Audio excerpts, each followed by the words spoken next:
தானா? என்னங்க நீயா? என்கிட்ட ஒண்ணும் பேச வேண்டாம். துரைக்கு ஃபங்க்ஷனுக்கு கூட வர முடியலையா? நான் ஒரு சாதாரண லேபர். அது எங்க அப்பாவுக்கு மட்டும் நடக்கிற ஃபங்க்ஷன் தான் முதல்ல நான் தாமா வந்திருப்பேன். அது எம்டி ராஜசேகருக்கு நடக்கிற ஃபங்க்ஷன். நான் எப்படிமா வர்றது? உங்க அப்பா உன்னை பத்தி சொல்றது கரெக்டா தான் இருக்கு. அது சரி, நீ பெரிய எம்டியோட சம்சாரம். இப்படி சமையல்காரி செய்ய வேண்டிய வேலை நீயே செஞ்சிருந்தா எப்படி? ஒத்தாசுக்கு ஒரு வேலைக்காரி வச்சு கூடாது? நான் செய்யற வேலைக்கு 1000 குத்தம் சொல்றாரு உங்க அப்பா. வேலைக்காரி சமாளிப்பாளா? கஷ்டம் தான். பொன்னம்பல தன்னகிட்ட சொல்லி ஒரு நல்ல வேலைக்கார பொண்ணா கூட்டிட்டு வர சொல்லிருக்கேன். அப்பா மேலதானே இருக்காங்க, நான் போய் பாத்துட்டு வந்துடுறேன். டேய், டேய், டேய். அங்க போய் ஏதாவது பேசி அவர் மூட கெடுத்துறாத. அவரை யார் இன்னைக்கு ஃபங்க்ஷன் வைக்க சொன்னது? என்ன பார்க்காம அவர் தூங்கவே முடியாது. நான் தான் அவருடைய லாஸ்ட் கெஸ்ட். இரு, மேலதானே போறேன். அப்பாவுக்கு இந்த பாலை கொண்டு போய் கொடுத்துரு. இதுதான் முதல்ல வேலைக்காரி சேருங்க. அட சரிதான், போடா.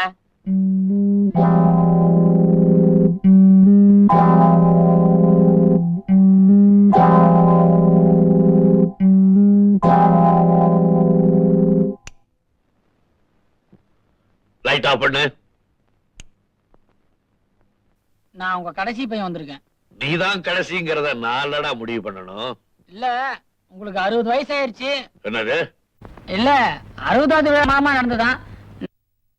நான் வரணும்னு எவ்வளவோ முயற்சி பண்ணேன், வர முடியல. சந்தோஷம். அப்பா உங்களுக்கு ஒரு பிரசன்டேஷன் கொண்டு வந்திருக்கேன். நான் தூங்கிட்டேன். அம்மா உங்களுக்கு பால் கொடுத்து அமைச்சிருக்காங்க. கொண்டா. நீங்க தான் தூங்கிட்டீங்களே, எதுக்கு சிரமம்?